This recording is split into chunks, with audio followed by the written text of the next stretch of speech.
Hey, you! Come, gather around the campfire, and welcome to the party. This is Party Chat, a JRPG podcast where we talk about everything that we love in the world of JRPGs and other Eastern titles. I am one of your hosts, Cameron Hawkins, and along with me, as always, is my party partner, Kevin Kenson. Kevin, how are we doing this week? I'm doing okay, and little kind of having that moment where a lot of different things line up at the same time and you go like, "Oh, I don't have free time right now."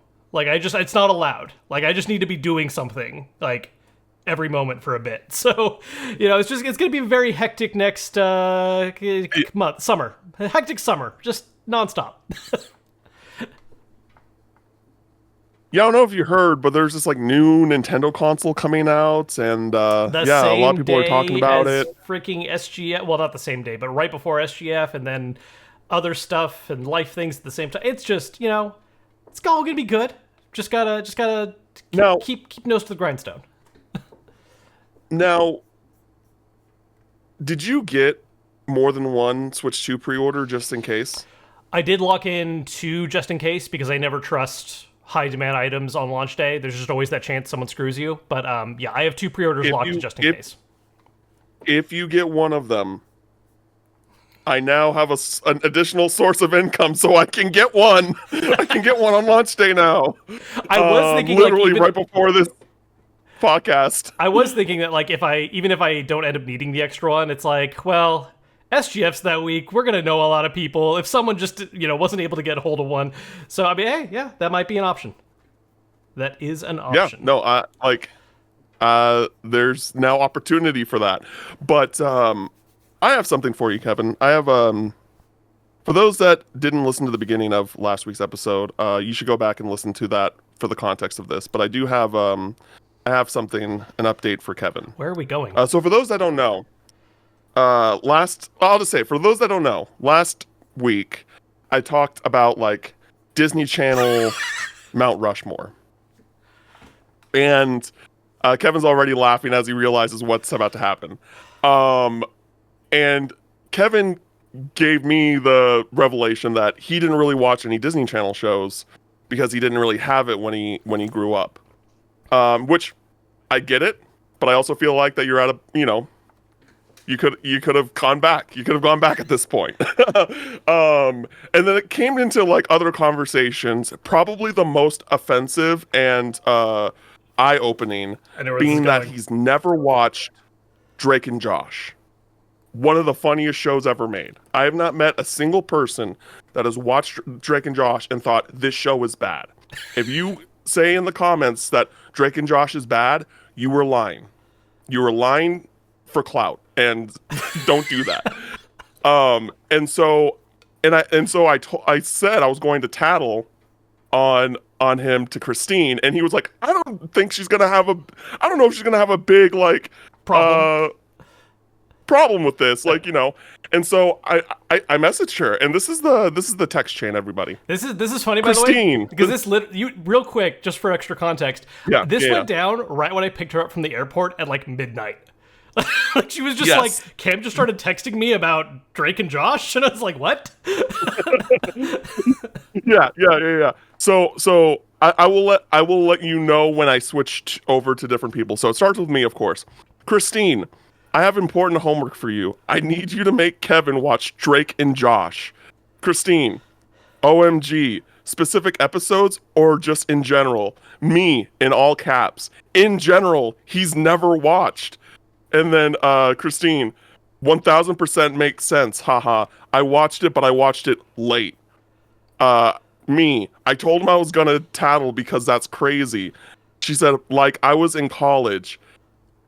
And then I respond, and wasn't it hilarious? Her in all caps. A fucking course it was. Bruh, on the con trip, we deadass said, Drake, where's the door? So that's a Drake and Josh reference. I know And that I one said, just because you the haven't watched? Easter memes. I know that one because of the Easter meme that exists. It's really good. Where's the It's body really of good. Christ? Where's the body of Christ? Yeah. Yeah, I know the meme. It's like an episode where they're stuck in a treehouse. It's so good. Anyway, he hasn't watched any Disney Channel either. I was thinking of that exact moment when it comes to Drake and Josh. And then in caps, wait, what? He's on his way to pick me up from the airport right now, laughing my ass off. He's about to get bombarded. And then me in all caps. He hasn't watched Sweet Life, Kim Possible, or Proud Family. And she says, Sweet Life I forgive because he was deaf's too old when that came out. But Kim Possible and Proud Family were our gen. What the F?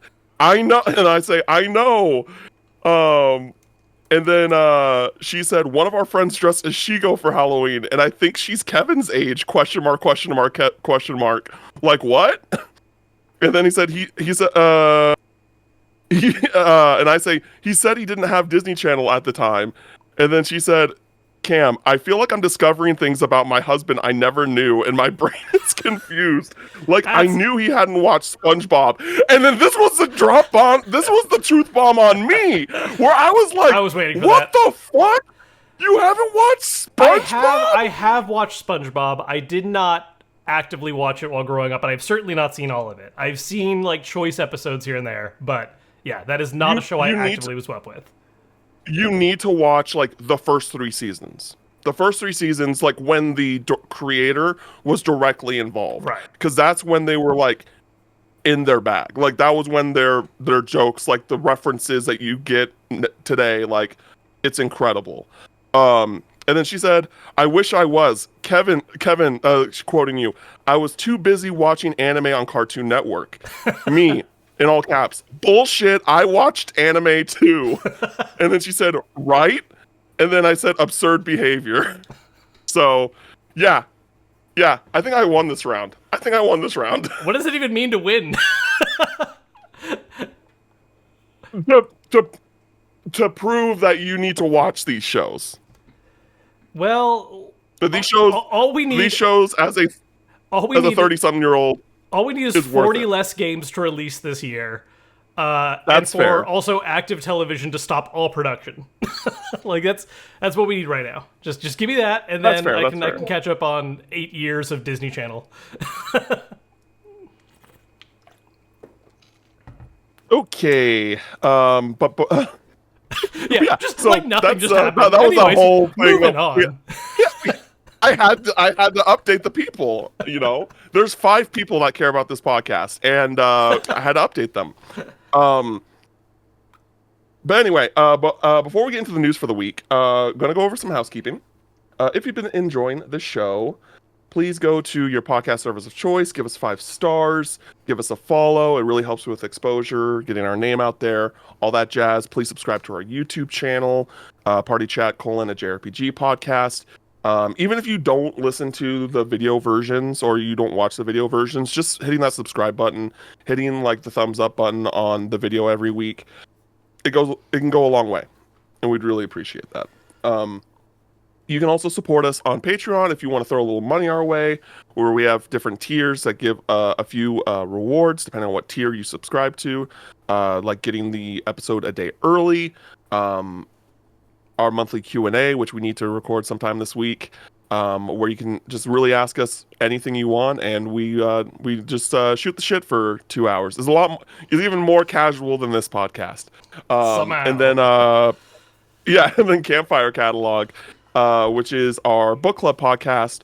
We released our first episode last month on Chrono Trigger, or was that this month? That was last month. It was last month. And now we're working on the next game that was decided by our patrons, being The Legend of Dragoon. So we are trying to find the time to play that game because right now it's been really busy with a lot of other JRPG releases. We have a lot to talk about in what we've been playing this week. Even outside of Expedition 33, we got a lot to talk about. So, a much needed, meaty what we've been playing after the past month or so. And then lastly, go to youtube.com/Kevin Kenson and give him a subscribe over there. Press that subscribe button as we try and get him to 1 million before the end of 2025. The Switch 2, it's coming, baby. That means Kevin Kenson videos are coming. Like a freight train right at me, and I'm on the tracks. Also, I want to quickly shout out one of our patrons, Shy, who went to Coachella and is also a big K-pop fan like me, and went to the XG set and bought their like show exclusive T-shirt for me. Hey. I don't. Yeah, yeah. Like XG is a group. There's like one of my. It's probably like my second or third favorite K-pop group. I know they're not technically K-pop. If there are K-pop listeners, they're gonna be like, they're not K-pop. They present themselves as one, so nah. Deal with it. Um, deal with it. I have no idea what any of this means. And their merch like has isn't super great, to be honest. Like there hasn't been like a shirt that's like really grabbed me. And like when I went to their show last year, the shirt that they were selling, one, wasn't even a tour shirt, and then two, it was basically sold out. So I was like, okay, I guess I'm not walking away without a shirt. With a shirt. Normally when I go to K-pop concerts, I grab the tour shirt. Like that's kind of like my thing. So seeing that they were doing this exclusive thing, I was just like, oh my god, I really want this shirt because it's actually cool and it's like for Coachella specifically. And yeah, he said that he was going to go to the show, and I was just like, dude, can you pop me the shirt for me? And then and then he just gifted it to me. So very kind of Shy. And he also sent me a bunch of the Legend of Heroes trading card game cards. Oh shit. Because apparently he was like, yeah, they like did that as a part of the 20th anniversary last year. And he sent me a bunch of like basically leftovers because he was trying to get a complete set. And so he just bought so much. So many, I'm like, right. cool, I'll take these. I'll take these free cards, sure. So yeah, shout out to Shy. So now we're gonna get into the news for the week. Probably the biggest news of the week, which just dropped this morning. Sea of Stars, Throes of the Watchmaker DLC is dropping on May 20th for free. Yep. Yeah, so they posted a new trailer. They kind of like showed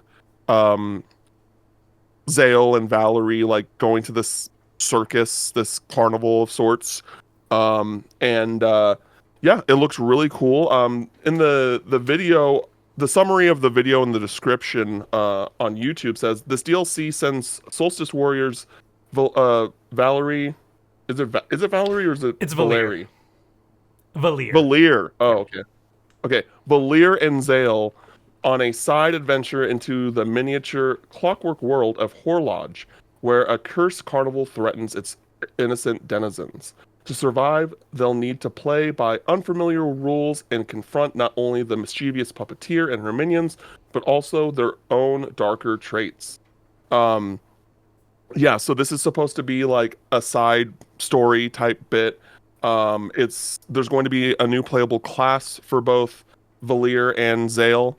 Artie is going to be a playable character, which is really cool because he was kind of like the fan favorite NPC in the base game, so that's really cool. They're by only adding the local co-op for up to 3 players that they announced. I feel like was like a couple of years ago. Yeah, they had co-op. They did add co-op before, but it was still capped at 2, I think. And now with the DLC, it'll be going all the way to 3. Yeah, because they had one major patch that was Dawn of the Equinox, and that's where they added co-op initially. Right. Yeah. Yeah. But super exciting. I think something that's really cool too. I don't know if this is in the YouTube description, but they did a Kickstarter update as well, and I kickstarted it way back when, so I got the notification this morning. They also mentioned that, at least based on their internal playtesting, it's taking people about 8 hours to clear this DLC, which is wild for a free expansion. Like, that is a lot more... like, I was expecting 4 to 5, right? And, like, this is coming in at, like, double that, which is real nice. I'm very excited. I really enjoyed Sea of Stars back when it released. I certainly was like talking it up a lot when we were like leading up to launch. I loved it, and I cannot wait to play more of this. Like, I just really enjoy Sabotage's stuff. Like, Messenger is fantastic. I'm excited too because like Throws the Watchmaker absolutely looks like it's going to be a little bit more unhinged and silly, which is I think something Sabotage does very well. Yeah. I've played Sea of Stars as well. I enjoyed that game a lot. I have my gripes with it, but like I really like that game. I think Garl was like the best character that was like that of video games that year. There's a lot just of in love general. for Garl. There's a lot of love for Garl. Like, understandably, he Rightfully is so. incredible. Yeah, rightfully so. Yeah. And so when I just saw like, oh, this free DLC's dropping, I immediately was kind of like, I don't know if I really want to hop into this. Like, I feel like the story's done. I don't know like what they're really going to add. But like just watching the trailer, I'm like, this looks fun. Like this looks cool. This looks like a little like side, it does feel like an expansion, right? Like Yeah. it feels like its own entity that like exists, but you don't need to really worry about it when it comes to the base game and vice versa. So, Yeah. with it being free, it's kind of hard to Say resist no. that. Yeah, So, it's pretty hard to say no. yeah. So I think what I'm really interested with it too is that I don't know how much you're into like. Did you play their other game, Messenger? I have not yet, Okay, but so they finally did a reprint on the physical because that's why like I kind of held off, right. and so now I'm like I need to get that physical so that I can finally play it. Yeah. So the Sabotage games are shared universe loosely, somewhat. Yes. And so that's also why I'm really interested in this DLC is that like I agree with you. I think the main story of Sea of Stars like really is like done and this is its own like kind of side thing in it. But how that further fills out a lot of the world lore and because Watchmaker is someone that we already kind of knew about before this game if you were like really into Messenger and you like played some of the ARG stuff they've done socially. And so yeah, I'm very interested in seeing like how much more this builds out what they're doing, and then after this, maybe game 3, whatever genre that ends up being. It's yeah, exciting stuff. Yeah, yeah. I think Sabotage is one of the best indie studios out there, and they continue to do dope things. They take their time and they release things when they're ready, which I think is really cool. Next story. Lost Soul Aside has been delayed to August 29th. I'm sad. It's okay, buddy. I'm also kind of relieved. I'm also kind of relieved though, because like again, the next 3 months is not. It's rough. It's rough out here. What's gonna suck is that you're relieved right now, and then SGF is gonna roll around, and everyone's gonna announce something for like late August, and you're just gonna be like, no, there was supposed to be time. There was supposed to be time there. Yeah. Yeah. But yeah, so Yang Bing, the game director, went to socials and made a statement saying, quote, "Dear fans, we are truly grateful for the positive response we've received from players all over the world since we announced Lost Soul Aside. We remain committed to delivering a high-quality game experience. To match the standards Ultra Zero Games have set for ourselves, we are going to take some additional time to polish the game. Lost Soul Aside will now release on August 29th, 2025. We want to express our heartfelt thanks to our fans waiting for the launch." End quote. Yeah, it's just hey, this game is getting pushed back a little bit. It was funny too because I literally was talking with Ka on the phone, being like, "Oh yeah, I gotta like make sure I can try and talk to the right people about potentially getting a review code." Later that day, no, I don't. I don't have to do that anymore. Nope. Not yet, at least. And so, yeah, that makes me sad. But I mean, I've waited almost a decade of my life for this game. What's another 3 months? What's another 2 months? Oof. I'm sad, but some You'll recover. much cooler news, however. Breath of Fire 4 is now available on GOG. Yeah, so apparently like their preservation team was able to bring back Breath of Fire 4 and put it on PC, and I assume they worked with Capcom on this? Yes. Yeah, so it's been a thing that GOG has basically like they've been asking people to like submit like, hey, like what games do you really want to see preserved through us? Like what stuff are you not seeing elsewhere that you want to see? And Breath of Fire was one that I know has been requested a lot, and they made it happen. Which I think what's really interesting about this is that as far as I know, I don't think they have the deepest history of working with a lot of Japanese companies. I know, like, they did Alpha Protocol, which Sega published, but that was an Obsidian dev game, so I don't know who they had to necessarily work with to clear that. But yeah, so, like, it's very interesting to see. Like, I don't think a JRPG from the PS1 is something people were, like, realistically expecting to be, like, the next big GOG, like, hey, we preserved this. So the fact that it happened and what that means for other things down the line, I think is very interesting. I'm also curious if this will eventually spread out to other platforms. For instance, when they preserved Alpha Protocol, that went to Steam however many months later. I mean, GOG is great because it is, you're not dealing with any. My brain is not working Clients. right now. Yeah, you're not dealing with a client or any kind of like thing that's going to get in the way of your ownership of it. Like, you just have the installer and you're good to go. I am curious why they went with 4 right away. Not to say like 4 versus 3 or anything, but I'm sure there's a lot of demand for 3 as well. And so I'm curious if that's also in the works, if there was a particular reason why 4 was just like easier to do. But super cool. Like, especially right now with how many older, SNES, PS1 era JRPGs have been getting ports and remasters and re-releases all everywhere. I feel like Breath of Fire is the one that a lot of people were like, okay, Capcom, you're doing a lot with other stuff you have. You've talked about wanting to revive some of your older IPs. What's going on with that one? Can we get something, please? So super cool to see this show up on GOG. Exciting. Yeah, it's I'm not a big PC guy, so it's one of those things like I wish this was not solely on PC. I mean, I have it on my Vita, right? And so like there's still the chance that when I do get to Breath of Fire 3 and 4, I might just boot up my Vita and play it on there. But I do think that like everyone that's listening to this podcast should drop that $10 and buy it. Support that game, like show Capcom that people want Breath of Fire, because it is one of the like notable JRPGs from a major AAA studio that's just like not doesn't really exist anymore in a real way, and people want it back. And I think that voting with your wallet is going to be the best way to communicate with Capcom.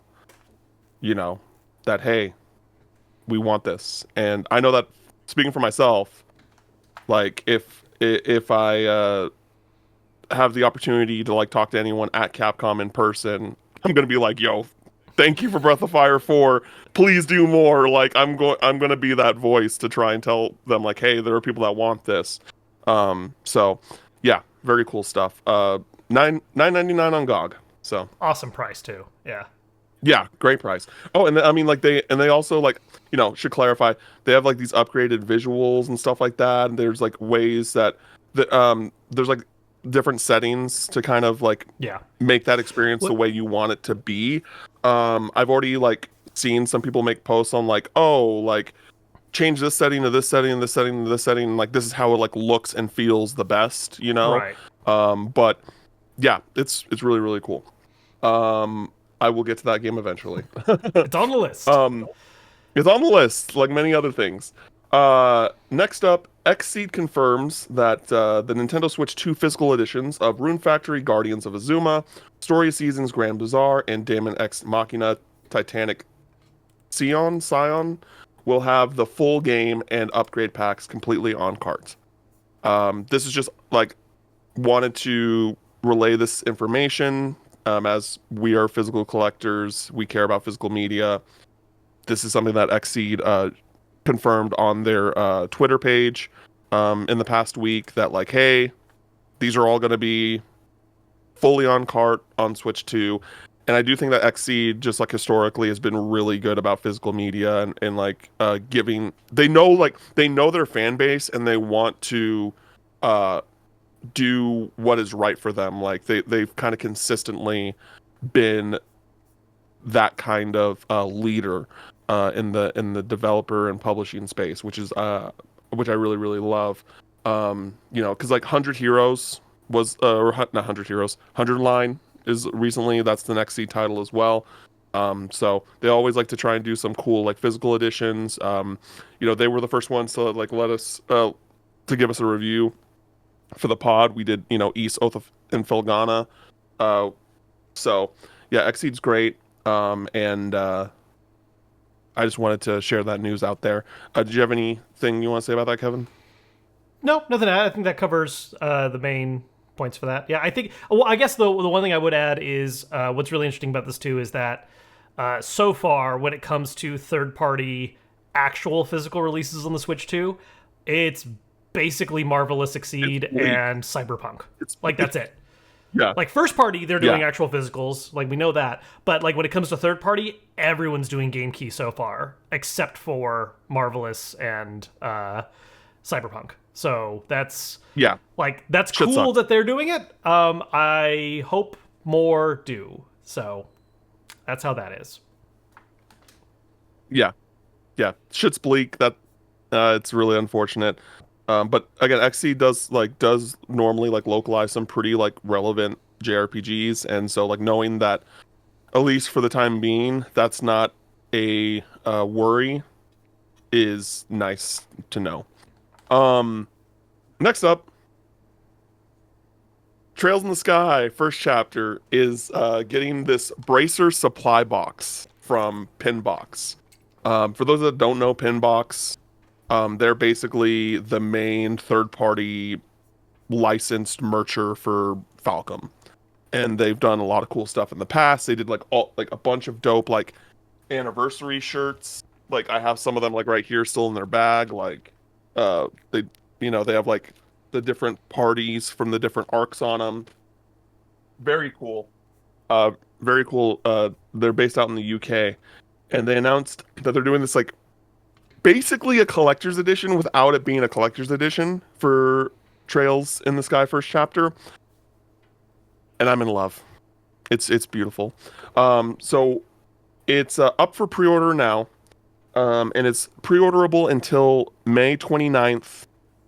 Um, yeah, till May 29th or May 28th, I believe. This is pre-orders close May 29th, 2025, 1700 BST. So, like, basically the morning of the 29th. Uh, and it has a lot of really cool stuff in it. Kevin, do you have something that you want to clarify? No, I was just double checking the time, and yeah, Okay. that'd be 9 a.m. So Okay, 9 a.m. May 29th. for Pacific. Oh, Pacific time. Yeah. Pacific time. Yes. Correct.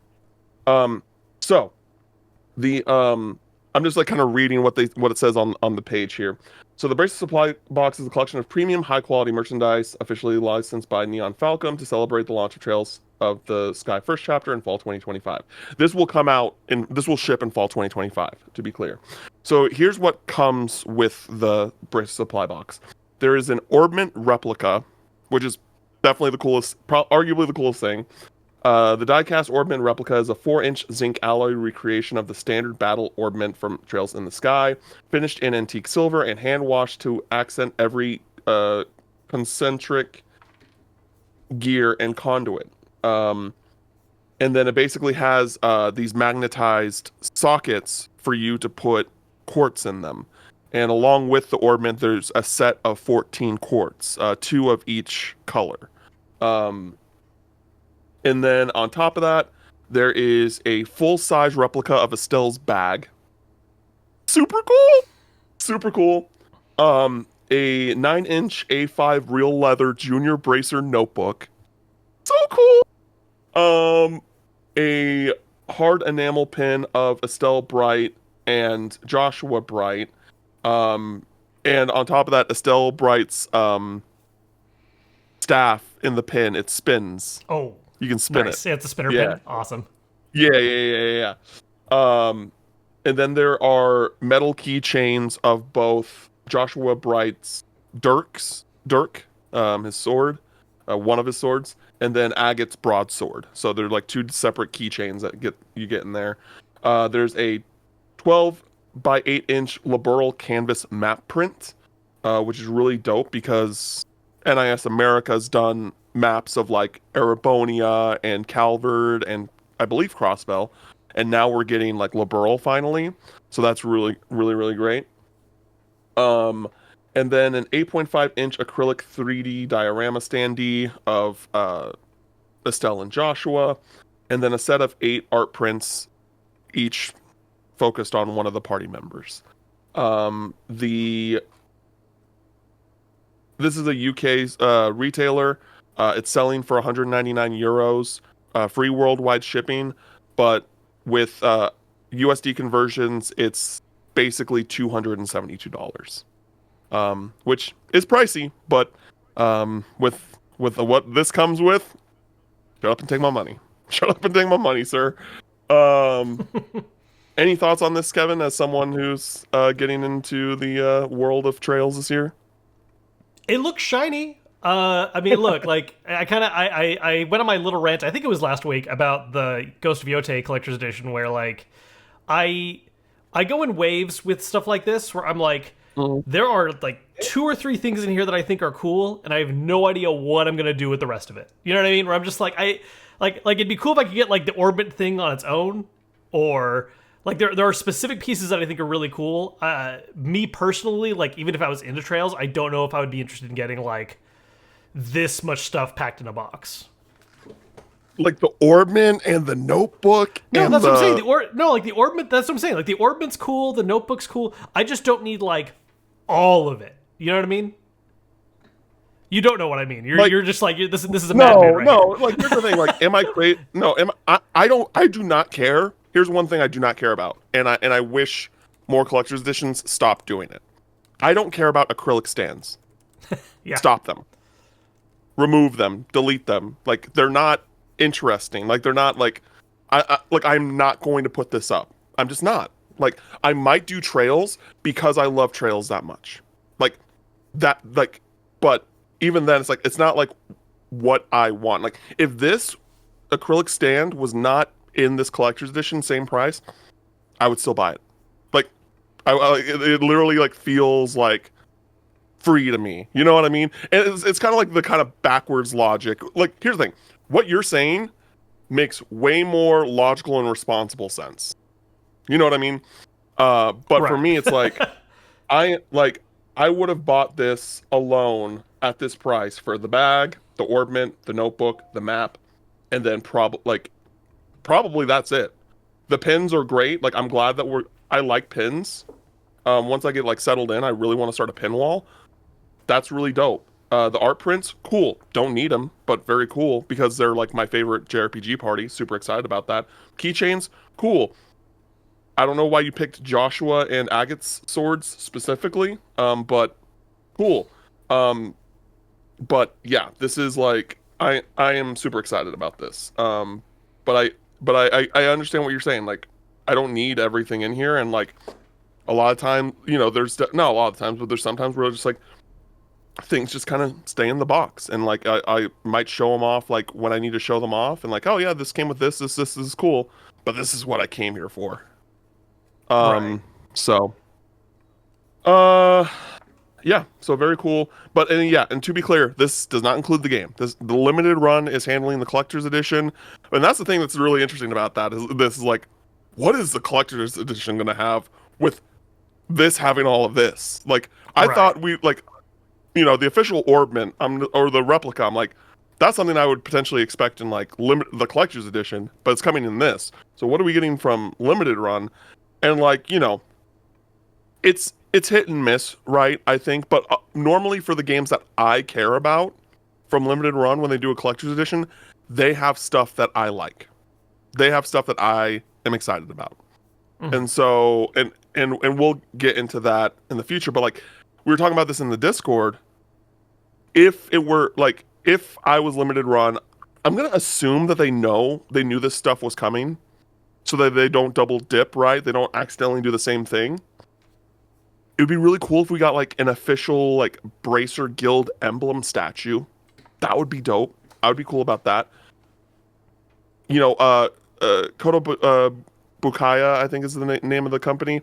They've been doing a bunch of like trail statues, so I don't really see them doing like hey, here's an Estelle Bright statue, here's a Joshua statue. Like I don't really see that, but if they do some sort of statue, like the Bracer Guild emblem would be really cool. Um, and we're gonna get the steel book that way, and that's fine. Like I'm I'm buying whatever it is, whatever it is. So yeah, I'm very interested in seeing what that's going to be. I think a lot of people are like, oh, why haven't they announced it? Why haven't they released it yet? I'm like, probably because they're waiting for their LRG showcase, which normally takes place in like June or July. That's probably when we're gonna get that announcement. But yeah, that's that. But speaking of limited run, Limited Run has revealed the collector's edition for Rideout Remastered. It is going to be $250. which you can get on any platform it's releasing on: Switch, Switch 2, PS4, PS5, Xbox, and PC. And it is going to uh, and one thing that's worth noting too is that they are going to send the game ahead of the collector's edition. So for those that like have, there's been this, this kind of ongoing uh, criticism with limited run. It's like we don't get the game when we pre-order this collector's edition and have to wait so long for it, which totally get.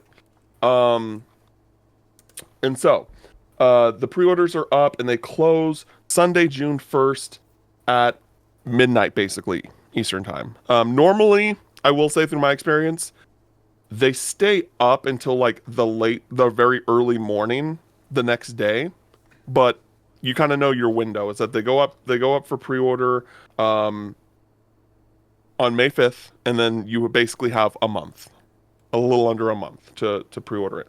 And this is everything that comes with it.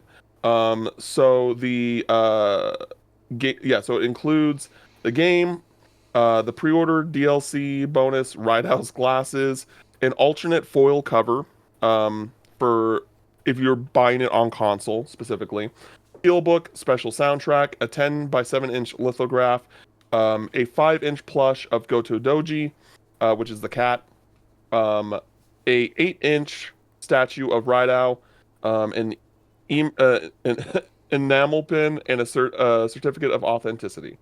It is worth noting as well that it is worth noting that the uh, PC Collector's Edition includes a Steam digital code. The Switch 2 Collector's Edition, it is a game key card. They are not handling the like publishing of this game, so it is still just like the normal Switch 2 version that Sega is already doing. And then they said that the apparently this is similarly to the Sonic X Shadow Generations Collector's Edition that they did last year, where this is like the only way to get this game on a physical copy for the PS4 specifically. So if you are, yeah, because retailers don't want PS4 versions anymore, apparently. Right, it's been long enough. Yeah.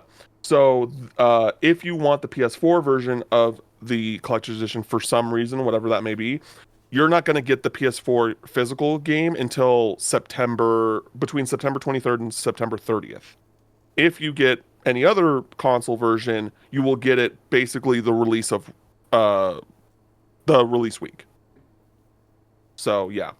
But even with the Sonic and Shadow Generations thing, they ended up like selling that collector's edition on Amazon. I still actually really want it. Yeah, so that may not matter, right? The PS4 thing may not matter at that point, but yeah, so I think this is a pretty cool collector's edition. Like this has like a lot of the things that I like in a collector's edition: steelbook, statue, plushes. Put more plushes in your collector's edition. Put more plushies in your collector's edition. Wait, hold on. Yeah, I have that too. For those listening, I just grabbed the plushie that came with Persona. I think it was Q2 Persona or Q1, where it's Koromaru from P3. Which mine, I don't know if this is common or not. The mouth was sewn on crooked, so he's got this little like awkward. Oh, really? It's just not quite straight. But yeah. Yeah, boy. I have like all my plushes in a bunch of different trash bags right now because like I thought it was like the easiest way to Move. kind of Yeah. store a bunch of plushes. And yeah, I have him in there somewhere. But yeah, so it's $250. That's a little bit more than I would want to spend on this personally. But I'm still probably gonna like, you know what I mean? Like I have like like I think since like Catherine Full Body or maybe even earlier than that, I've kind of have gotten every Atlas Collector's Edition because I think they make good Collector's Edition. Like yes, I wish that Atlas handled it because Atlas was good about making good Collector's Editions for a cheap price, except for Persona 3 Reload for some reason. Like they kind of missed the mark there, but like Catherine Full Body was really good Collector's Edition. Persona, like all the Persona 5 ones that they did a bunch, but Yeah. like all of them were good. You know, they know how, like, what people want, in my opinion. And this is sick. Like it's stuff that I want.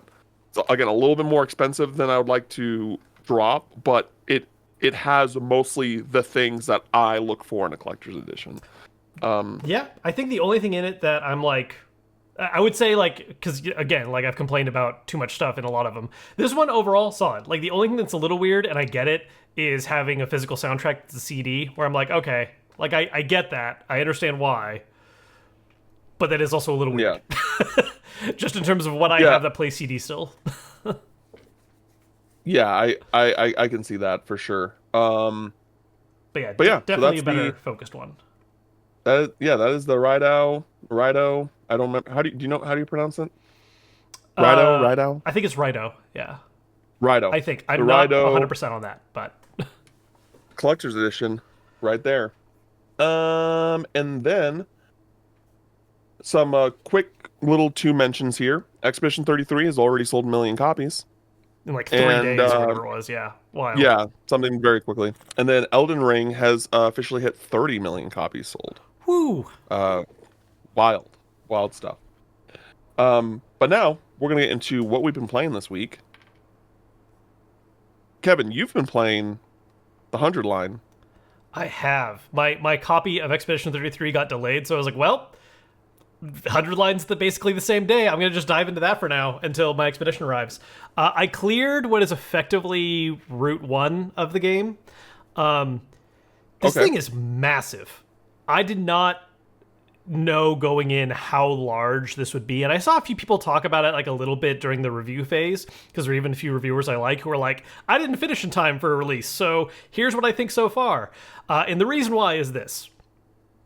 So Route 1 is a fairly linear visual novel with tactical RPG battles, right? Like you have a little bit of like the calendar system because you're going through 100 days.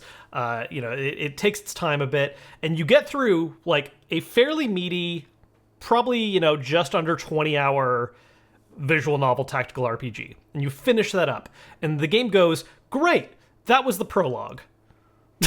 like it's just suddenly like, oh, okay, do you want to play the rest of the game now? And it's now like a multiple choice branching story, 100 different endings situation. Which I will say, of those 100 endings, it's the kind of situation where a lot of those are just like early bad ends for certain routes. But I still want to say the actual total route number comes out to like 20. So there's a lot. There's a lot of game. I've made my way through a few bad endings. I've gotten to near the end of a couple like actual longer routes, but there is a lot of game here. And I've been enjoying it a lot. I will say so for those that haven't heard us talk about this before, one of the things about 100 Line is that this is a collaborative title with Kodaka, who you might know from leading on Danganronpa, whereas alongside with Ujikoshi, who is known for things like Zero Escape and more recently the Somnium Files. I will fully upfront say that of those two, I'm a bigger Uchikoshi fan. Like I've played Danganronpa, I've watched some other stuff that Kodaka's been involved in, and it isn't for me as much. I eat up Uchikoshi stuff. And so the first playthrough feels a little bit more like a Kodaka game, like storytelling wise. And now where I'm at in the branching stuff, I'm like, oh, we're getting into the weird stuff now. Like here we go. But yeah, I really enjoy. I think the storytelling is solid. There's some great mystery stuff going on. The tactical aspect is interesting because I will say I think this is a visual novel first. Like the tactical RPG stuff is present and there is some cool stuff with it. I would say it's overall a little more on the forgiving side. Like you have a story mode option where it's like really easy, and then you have the standard option. And even on the standard option, like I've had a couple combats that were a little more touch and go kind of tight, but a lot of them I'm just steamrolling my way through a lot of enemies. You have so many different tools, so many different ways of getting burst damage. But it is fun at the same time. Like I think they do some really interesting things with the tactical RPG aspects.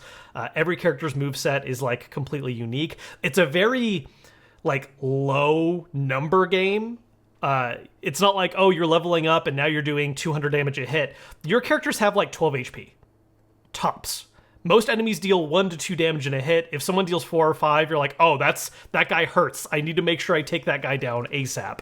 And when So you're it's low number RPG. low number RPGing, like the whole time. Like most of your upgrades aren't even increasing your damage. It's doing things like, oh, you have more movement when using this move, or you're charging up your limit break meter faster. Interesting. Yeah. Okay. So it's a very low numbers game, which is something I actually kind of dig because it almost adds a little bit of a puzzle aspect to it, where you're really trying to use the right character for clearing the right waves of enemies in smart ways. Because you can even get bonus actions by killing certain enemies, and so if you like plan out your first turn really well, you can really clear a lot of the board quick because you're like, okay, kill this guy to get a bonus action, then use this character to clear this wave over here. It's fun. Like, I don't think it's super difficult. Maybe that's also just because I'm into tactical RPGs, so like I'm like resonating with it right away. But if you're not into tactical RPGs and you just want the visual novel side of it, there is like a story focused mode that just like, I think you still have to do the battles, but they're a lot easier. But Okay. Cool. yeah, it's absolutely massive. I think if you're a fan of either of these authors, you should absolutely be checking out if you haven't yet. Yeah. And even if not, this is an interesting. I think it's a neat. Like, I just think it's a really interesting game. I think the combat stuff is cool. The storytelling in it is solid, and again, massive. Like, just you get a whole story and then go, cool. What if you just want to do that over again with completely different events, 20 more times? Like, wild. Yeah, are you playing that on Steam or are you playing that on Switch? Switch. Yeah, so it is actually, Okay. as of right now, it's, as far as we know, it's a Switch console exclusive and then also on Steam. I've seen a few people wonder if it's going to come to Xbox and PlayStation later, because that was a thing that happened with, I think, Raincode, where it was supposed to be like a Switch exclusive, and then the Raincode went better to Raincode went to PlayStation, and then it's weird because like the Danganronpa Rider games went to like PlayStation after, and then like normally with Zero Escape's author, it goes everywhere. Like it's going on Xbox now as well. Yeah. Like the Nirvana Initiative, like that was on Xbox. Like, so yeah, I don't know. I could see it going to at least PlayStation. Well, because Xseed is the publisher. Yeah. So it's probably gonna go to PlayStation. I don't really see it coming to Xbox, knowing that. But yeah, Yeah. I really want to play this game. I really, really do. I don't know what I'm going. Well, it doesn't help that it is a lot of game. Like, it is just, I mean, you're going to be putting hours into this, especially because it is so VN focused. Like, you're going to be reading a lot of text. That takes time. There's no way to speed through that except by not reading, which kind of defeats the purpose. Yeah. So, yeah. I will say real quick, because I'm playing the Switch version, runs great. The game is not particularly demanding. It's not trying to do anything overly fancy. I think there's a couple cutscenes where I got like a little bit of frame drop at the beginning, but overall it's smooth, runs great, not an issue. Not something to be worried about, I would say. Cool. Yeah, because that's definitely like the way I'm going to play that game. And like this and Expedition 33 are definitely those type of like the type of games, if you're listening to this, where like buy this game at full price, support this game, vote with your wallet, because I mean the creators themselves said like, yeah, we basically went bankrupt making this game, and we're going all out, and it either succeeds or we are fucked. Yeah. And so like to me that's like, yo, these are two of the best like Japanese writers in video games. Support them so that they can, so that they get the opportunity to keep making stuff. It's it's an unfortunate reality, and I'm not gonna pretend that like, especially in America, things are really expensive and really hard to like make things happen and like invest in your hobbies. But that and Expedition 33 are like definitely two games where you need to vote with your wallet. Yeah. Kevin, we've also both been playing Lunar Remastered Collection. Shout out to Gung Ho for sending us codes to check this out. I've been playing it on Switch. You've been playing it on Steam. Yep. What are your thoughts so far? Because I know I did also grab a physical copy for Switch. The code we got from them, I got Steam, but then I grabbed physical for Switch. So I've tried it a little bit on both. I will get physical copies for Switch and Xbox eventually. Yeah, well, and that one was just tough because they sold out like instantly, and Yeah, they said they're going to I have like more, like but we'll see. yeah. Yeah, hopefully that doesn't become an issue for anyone that wants to grab it. Yeah, so real quick, have you played? Did you ever play original Lunar? Is this your first time?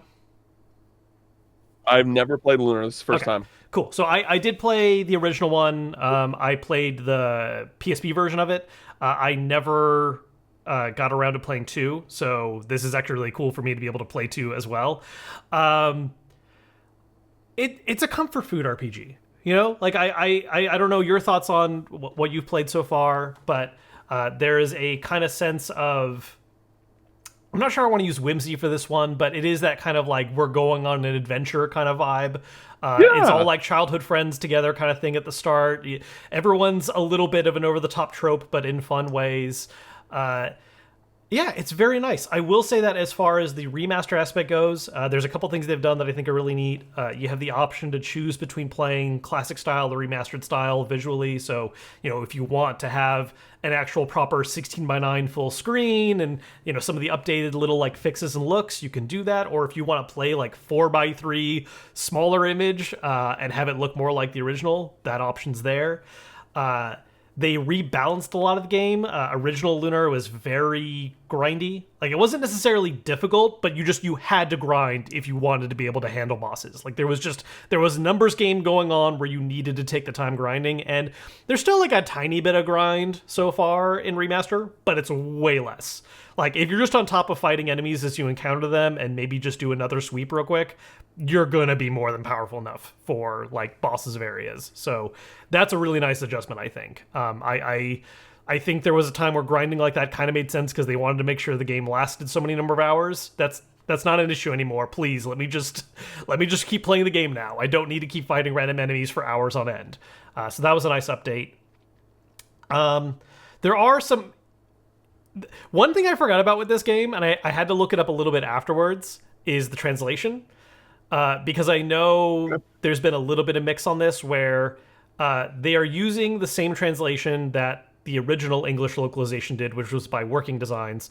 I think it has been like edited a little bit and punched up a little, but they are using that as the go-to. And what's interesting and maybe slightly conflicting about that for some folks is the fact that it is not like an honest translation. Like it is for like major story events and like overall the beats are the same, but they insert so many pop culture references and like innuendo and weird jokes that like are not part of the original script. And so I think some people were hoping, yeah. So I think some people were hoping that like the Japanese, like this would be like a redo that would be more authentic to like what the Japanese script says. Not what you're getting with this. You are getting the Working Design script, which is going to be very silly in some places. I mean, you're going to catch Star Wars quotes. You're going to see double entendres and like kind of dirty jokes hidden in some things. It's funny and silly, and I think it is kind of charming, especially if you grew up playing that original version. But it is something to be aware of where like that is an English version thing happening with the remaster, which is interesting. Cool. Yeah. I'm very early. Like I did like basically the beginning dungeon. I got like the premise of like, oh, what this game is about and what the premise of the story is. And I really like how you kind of mentioned the kind of comfort, like whimsical vibes, because like I definitely feel that. Yeah. Um, I wasn't I so was the auto battling like a thing in the original? I'm gonna be honest, I don't remember, but I know fast forward is new to remaster, and so that really Okay. like that plus auto Yeah, battle, the fast forward. Oh, so nice. like those two together so really speeds nice. things up like a lot. Yeah, That's another yeah, thing yeah, too yeah. is that grinding is a lot I less am painful. immediately because like, of that. yeah, no, right now I'm like having a great time because I really it doesn't it feels kind of like it kind of feels like a mobile game in a sense when with the combat. It kind of reminds me of Honkai Star Rail because it's literally like you go into the fight, you press auto battle and they just go. Yeah, You don't have to do anything. yeah. And like It's becoming a lot more common in a lot of remasters because Suikoden remaster was the same way, where like auto battle and fast forward made the grind of regular battles like it is absolutely not what you should be doing for boss fights, but like No, regular sure. encounters when you just need to level up, like outside of the occasional like, oh wait, hold on, I should maybe heal, or I should just use this one like wave clear spell. Otherwise, just set the AI the way you want it to be for auto battle and just watch them mow through enemies.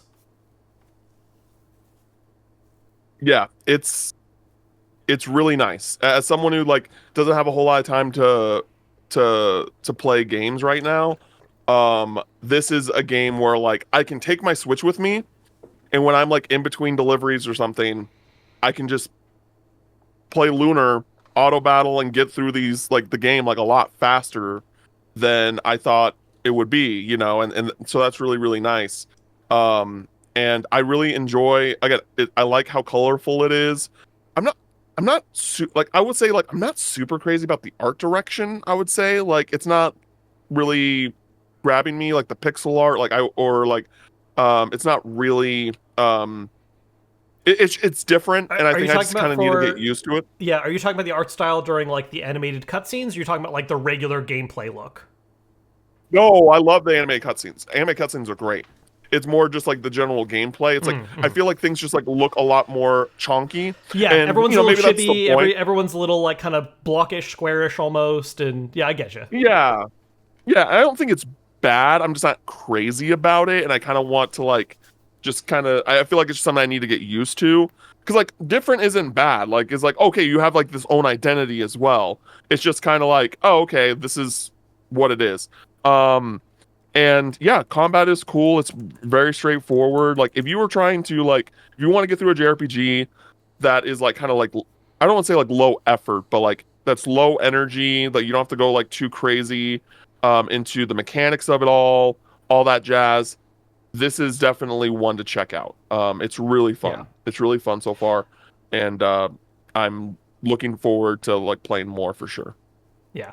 I will say too, one other quick disclaimer: if you played the original and haven't really looked into the remaster much, one of the things that did change, and this is ultimately to taste. I think some people are going to be fine with it. Some people are going to be a little bothered by it. It is a new voice cast. All the lines have been Yes. redone. I think some of it there's like I don't know if I would describe the original voice acting as like great, but there is, I think, something nostalgic about hearing the original voices, especially how extraordinarily shrill. My brain is blanking right now, but the little dragon guy, Null, No. Null, No. yeah, no, like it's burned in my brain. Null screaming Alex's name at the start of the original Lunar, like it's like a joke that my wife and I have, or sometimes we'll just randomly go Alex, and like it's not really the same in this one. Like you can tell they're trying to go for like the same vibe, and like they were definitely directed to try and recreate some of the feeling, but it is not the exact same. So that is just, I think, something worth being aware of. Alrighty. And then lastly, we're talking about Expedition 33, y'all. And it's gonna kind of go into a bigger conversation for the topic of the show, and kind of like the state and like the conversation around turn-based RPGs in the industry. But yeah, I have played about a little over 10 hours of Expedition 33. I finished the first act of the game. Um, and this game is being super well reviewed, like has like a 92 on Metacritic, things like that. I don't think I'm that high on it. Like in the Oh, sense of 92, like 9 out of 10. Like I think that it has some notable problems, and then some more like just maybe more personal things that I take it I'm things you not a fan value, of. sure. Yeah, yeah, yeah. So I want to say like the things that I like about I like first. Like I think that the setting is really interesting. The whole premise of the story is really fascinating. Spoiler-free thoughts. Um, I'm enjoying the cast a lot. Um, the combat is really, really great. It has some issues that I will mention later.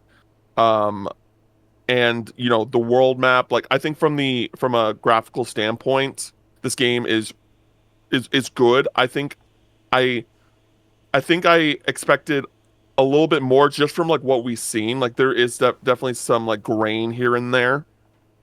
But it's still impressive for the team that has made this game, right? Um, the cinematics are absolutely incredible. Like I'm not one of those guys that will sit down and just have my finger hover over the screenshot button when playing a game, and I have been doing that with this game. Just ready to go. Like every cutscene, dude, it's like two to four screenshots per cutscene because it's just so good. Like the way that they like kind of decided to build around these shots of like, you know, it's the monolith with the 33 and like there's all of these like kind of overlooking shots of like characters and then like in the background is just the monolith. It's just like oh my, it's kind of like this thing that's like haunting them like continuously It's always off in the throughout the distance. game. Yeah.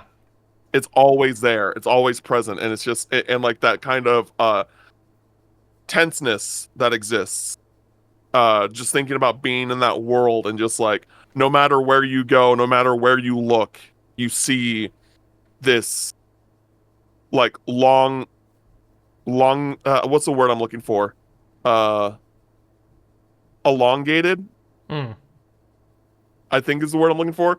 Elongated like countdown of like when the paintress is going to come out and go down a number.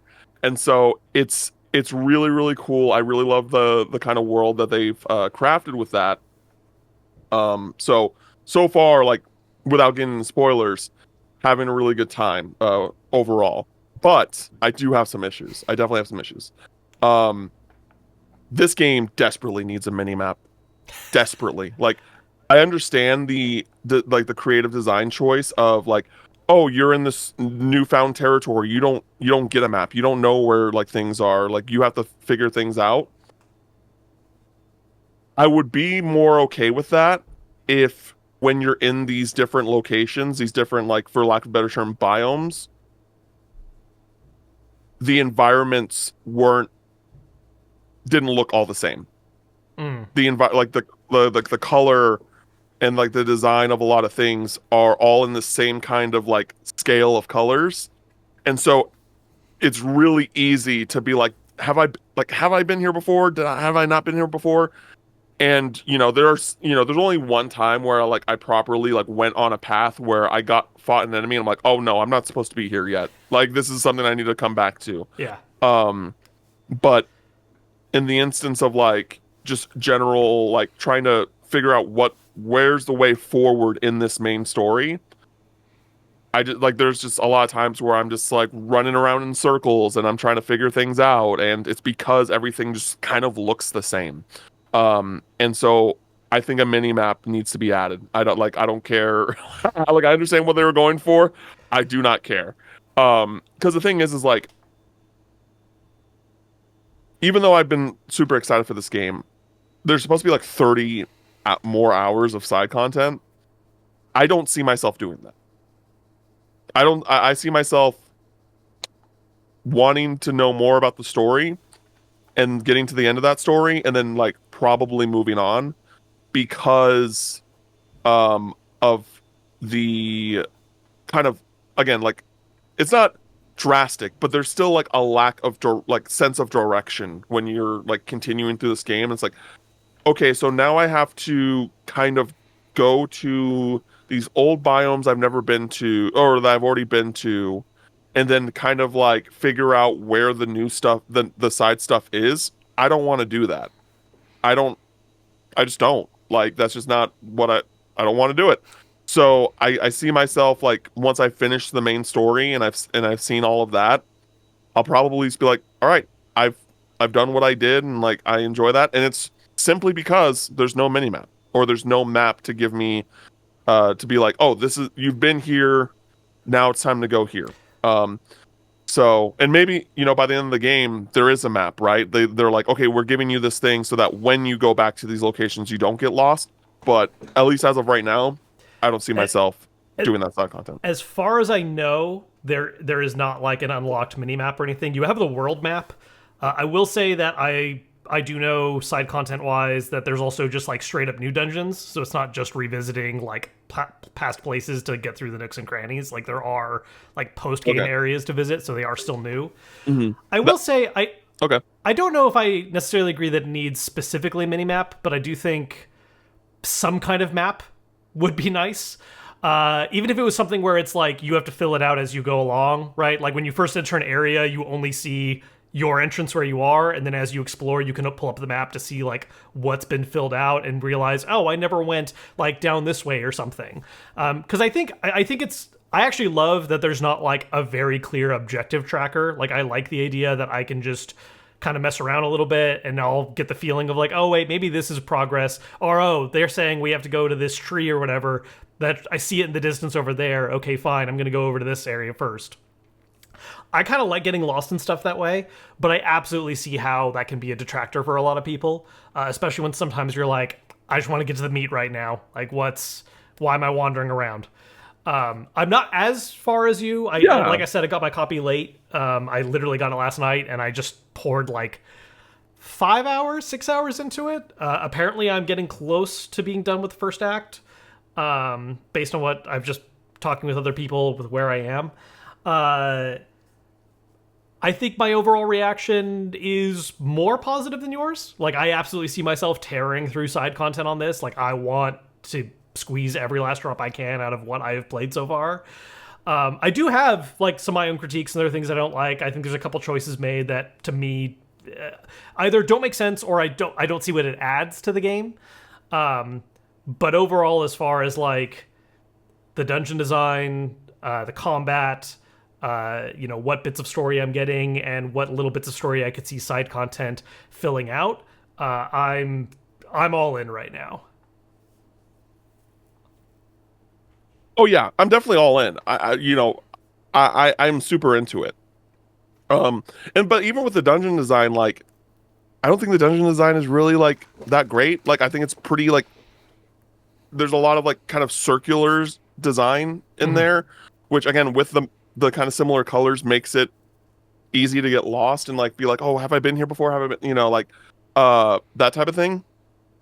Um, and I don't, it didn't need to particularly be a mini map. Like what you exampled, like I'm perfectly okay with that. Yeah. I'm perfectly okay with that. Just like, but just getting the sense of like, hey, I've already been here.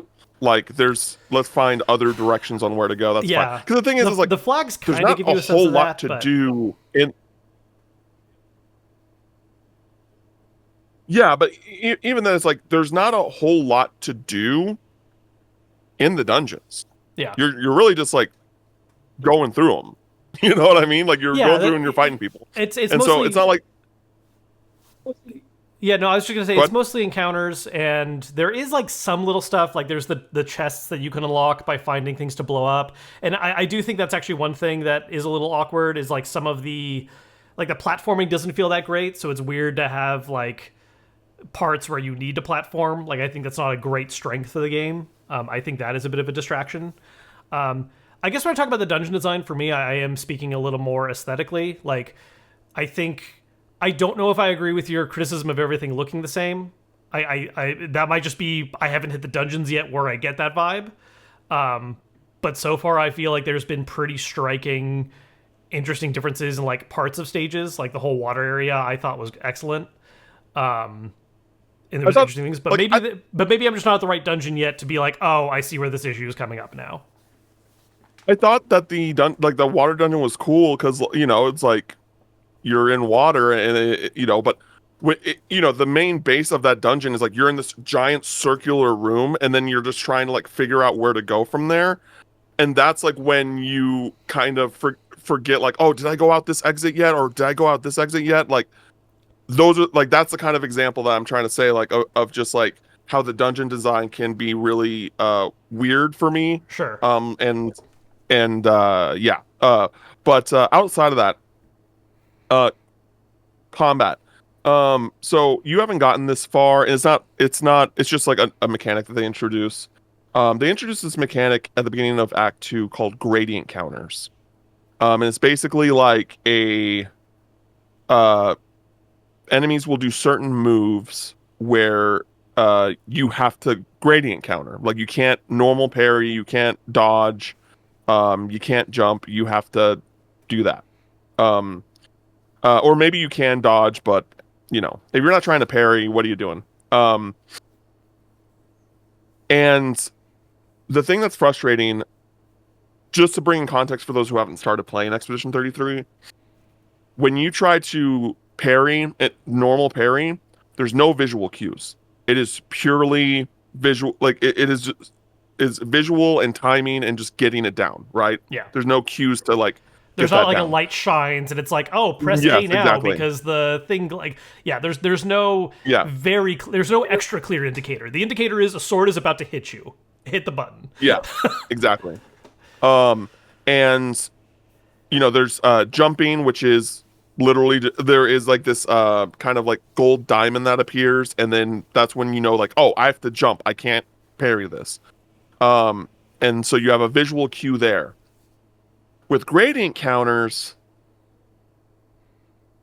I don't know. Like I really don't understand like why they decide. So there is like this like it's kind of like this like warped uh visual cue that comes up to be like, oh, this is a gradient counter. Like that's how you like know it's a gradient counter. But then it's just like, okay, what is the timing for that? Is it now just like this is the and again, I'm very early in Act 2. I've only like worked on the gradient counters a few times, so it might be I just haven't I haven't figured it out yet. So I don't know if like the visual cue of the gradient counter is just like, hey, this is a gradient counter, and then you have to do that, or is it like, is there a timing? What is the thing that makes me know when to counter at what time? Is it the visual that you're giving me on top of telling me it's a gradient, or is it like, hey, we're just telling you this is a gradient counter and now you have to parry it like a normal parry? It doesn't translate super well. It's very weird. Interesting. um yeah, and like once you get there, I would love to know your updated thoughts on it. But yeah, very, very odd. Um, and the other thing that I'm kind of, how do I explain it? I'm not I really like how they build these characters and how they all have their own shtick, right? Like Gustav has like the charge system, Lune Stains. the Yep. stains, Mael has the stances. Very cool. Um, but I also feel like that they don't like outside of Gustav, because like it's so directly like tied with his move set. I don't think any of the other characters that I've engaged with so far, I don't feel the need to like implement those systems, those mechanics, those unique mechanics of those characters, because the fights are like too quick. I don't know if you felt this way, where I was just like, I'm trying, like I was using Luna. I was like, okay, the stain system on paper, really interesting, and I want to like engage with this, but then I realized like, oh, there's really no point, because the fights are so like are quick enough where like I don't really need to like do this. Even with boss fights, like I don't really need to do this build up of like, all right, I'm trying to do immolation so I get all these red stains so that I can use Thunderfall and do all this increased damage. Like I just don't really feel like that there is this payoff to building that up comparatively to just be like, oh, I'm just going to use this move because I want to use this move. I don't that's been my experience with Sure. that. And I still feel that way, where it's just like, oh, okay, like um yeah, So yeah. So it's a weird feeling. I'm not as far as you. So there, like some of this is subject to change. Obviously, I will say from my experience, that has mostly not been the case. There are absolutely regular encounters that are very fast. Like there are some regular enemies where once you know the trick to beat them, I mean, you're just going to tear through it in no time. Don't even worry about it. There's absolutely time for the boss fights I've done to like really interact with these systems. I have a ton of fun with Mael's stances. Like I think the stance system is a really fun, interesting way of encouraging using certain moves in certain order. And there's even like a combo system that emerges as part of that, where you're like, oh, I want to use this move, and then that sets me up to really get the most out of this move, and then that sets up this move, and then that makes this other move more affordable, so I can like use that a lot easier. I love her stance system. Like that to me has been actually the most fun out of any character's mechanic, and I've been able to Yeah, I make think pretty that extensive use of it. In again, there are some regular encounters that are very fast, but there's some where like the enemy's pretty chunky, and I have a couple turns to work with to like really experiment with certain combo flows for her.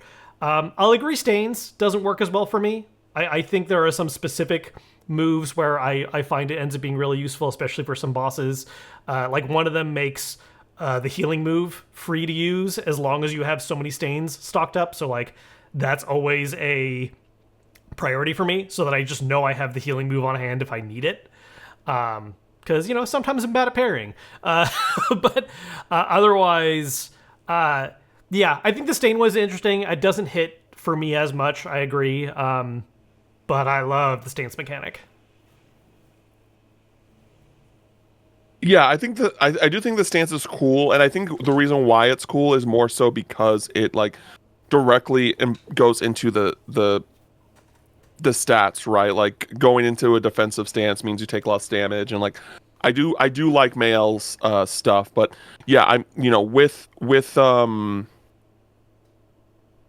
Lune and then like some other characters that will be introduced later that you haven't gotten to yet. Like I'm just like, okay, like this is their shtick, but what is it that's actually going to like am I actually going to like put eggs in that basket of trying to see what these mechanics are capable of, or am I just going to use like what I need to use at the time, and if it happens to work, it happens to work. Like I just think that like with Gustav and Mael, like they're so straightforward that like yeah, you're gonna understand the ebbs and flows of it, but then there's these other characters where you kind of have to like take steps every turn to get to where you need to be to do some sort of like big damage attack. But by the time you do that, the fight's over. Sure. Yeah. Or it doesn't really do the what you want it to do because you need to break the enemy, and like only certain moves from certain characters actually break enemies in this game. So there's like multiple kind of facets to it. Yeah. Yeah, it's a very busy system. There's a lot happening all at once and I think the game does a decent job of like trying to get you soaked in them as quickly as possible, because there's just so much going on. Everyone's unique mechanics, certain ways that certain moves tie together, the action system, figuring out the right defensive maneuvers for certain enemies. There's a lot happening in the combat system. And yeah, I could see the argument that like a lot of it isn't getting heavily used for like regular enemies. That was always a complaint I had with F13, where like I think the combat system is really fun for bosses because you're really engaging with the paradigm shifts, and it doesn't really happen that much in most regular encounters, which just turn into like auto battles that you can't speed up. For this one, yeah, there's certainly some enemies, and part of it is also just learning like how to take those enemies down quickly, right? Like a lot of enemies have certain gimmicks or shticks where it's like, oh, I need to learn the timing for these parries, or I need to learn how I can exploit a weak spot to shoot with my gun. And so like that fight will be interesting the first time you have it, and then once you have the timing down and the foresight of how to handle a particular enemy, it's super fast. I kind of like that because it incorporates player knowledge and experience into like making things easier. Like there are enemies that gave me a hell of a time the first time I fought them, and then 2 encounters later, I'm just clearing them like nothing. I like that, but I can see how it also counters a little bit the interest in like employing certain systems. Where again, I think the bosses last long enough where you're going to, and there are like optional little field bosses, and there are some regular enemies that are a little extra chonky. Yeah, I need to see the other characters. Again, I think the Stain one does, like, I see what they're going for, but yeah, I agree that one doesn't fully land for me just yet. I think part of that also comes down to how you customize your movesets. That's another thing about this game. I feel like there's a very heavy emphasis on like playing it the way you want to, because if you're good at like parrying times, there's a lot of encounters that are just going to be a lot easier because you're just going to tear through them with parries. And if you're terrible at parries, well then yeah, now there's going to be more time to engage with some of those systems. There are Lumina. Lumina are like the passive effects that you can unlock for characters, and you can make builds for characters that are like not parrying focused, and instead you're just going to play it a little safer with dodges. And if your playstyle ends up being that way, I could see certain systems like the stain system coming up a lot more. But if you have the reflexes for parries and you like doing that, I mean that alone is going to definitely diminish a lot of time spent on other stuff, because like you just do so much damage with a good timed parry. Yeah. I understand what you're saying. I'm curious as to like I'm really at this point just curious as to how those if that system is going to evolve in a way where it's just like a slow start, right? It's like a slow build to see like what the real potential of like some of these characters shticks are. Um and uh and yeah, so we'll see about that. The other thing I wanted to mention too is the menus in this game are abysmal. Like they're like meant for PC. They're meant for a mouse and keyboard when it comes to Yeah, the menus, and I I guess. just no, dude, the amount of times I've like clicked like the the wrong thing because like it doesn't you don't know where the cursor's going to move to next. It's just like I think it's a bit of a mess. I haven't experienced that personally. I've been on PS5 and that's never really been an issue. But I maybe that's just a comfort thing or like a visual that your mileage may vary situation. Yeah. Well, I would say that it is worse at its worst when you're going through the Lumina stuff Mm, because you have to like they're all like just cluttered together and like they're using like dark colors, so sometimes it's hard to tell like okay which one is being like focused on right now and like right. yeah it's a bit of a mess to me. Like again, nothing like that's like offensive or anything like that, but like Sure. I just think that there is that they could have designed a much better menu system for the type of things that they are um doing. Sure. Yeah. And I can see that too, like the way the skill tree is set up and the way the Lumina menu is. Like, I can definitely get the logic of like, this makes more sense on PC. I guess it just hasn't been like a noticeable detriment to me. But I also have a Mm, lot of patience for like convoluted menus. There's a lot oh of yeah, menu systems where also people complain. I'm like, this was fine. Like, I'm good with yeah, this. yeah. I think I just have that much. I just have that like resistance to it. I guess I don't know. um I will share one yeah, criticism I have. One thing that yeah. bothers me, because in my opinion, I don't think it serves a purpose to the rest of the game, because there's a lot of systems going on here, right? There's the Lumina stuff where you equip them and you can learn them. It's very like FF9 coded a little bit of like getting different passive skills to equip. Different weapons have different passive effects, and so that's a whole thing to like also engage and learn with. Not only do characters have a lot of abilities you can learn via skill tree, but then you're also like picking which ones you're actively having equipped, and so there's a whole build aspect that goes into that. There is a lot happening, and for the most part I'm cool with it. The only one that kind of bothers me, I don't like the Dark Souls style stat distribution. I don't know what this really adds to the overall experience. Like, I feel like every time I reach a flag checkpoint, I have to Mm, remember, oh, I have like 8 points I can distribute, and based on what weapon I'm equipped with, it's going to favor certain stats, and so maybe I should actually redo my stats because now I'm leaning into this weapon and that favors these ones. And I feel like it's more a detriment to me to the flow of the game than anything else, because like I'll take the time to learn skills and figure that out and go for the builds, but it's like the attributes is just one more thing on top. I'm really not vibing with. Like, it just feels like extra math and homework that there's already so much going on. Like, I feel like that was just like one extra thing on top of the haystack that I'm not vibing with. I can see that. Yeah, I'm not like crazy about it in any real way, and like with the whole, each weapon is tied to two certain stats or one stat. Like, I don't really see the reasoning for it. I haven't seen, Yeah. it's just like, yeah, kind of put your points where you want, and you're probably gonna be okay.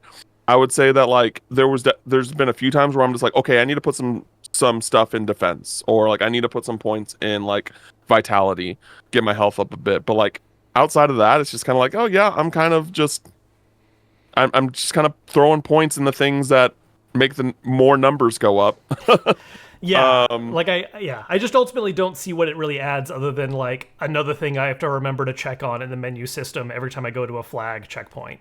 yeah. Like I feel like it just slows things down more than anything. Where it's like, oh right, I haven't been spending points, and like that's a good thing to do. I need to be upping my stats, and yeah, I think it was just one extra thing on top of everything else where I'm like, this feels a little bit like fat to me.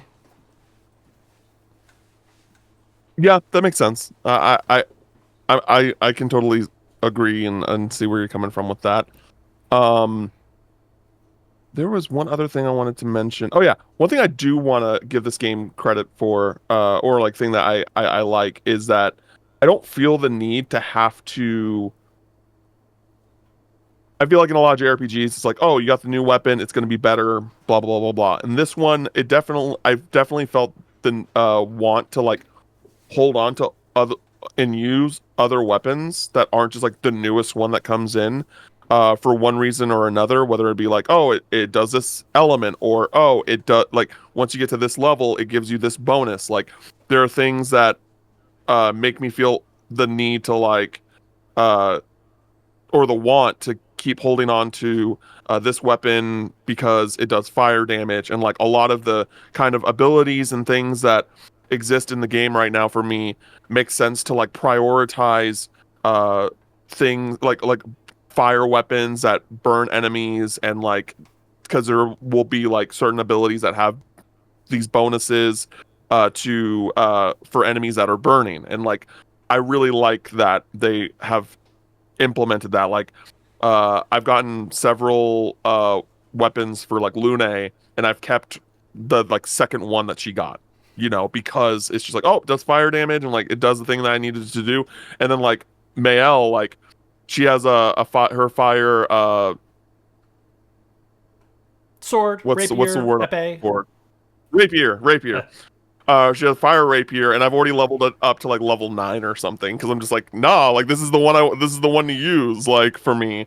Um, and so it's really really cool. It's really fun.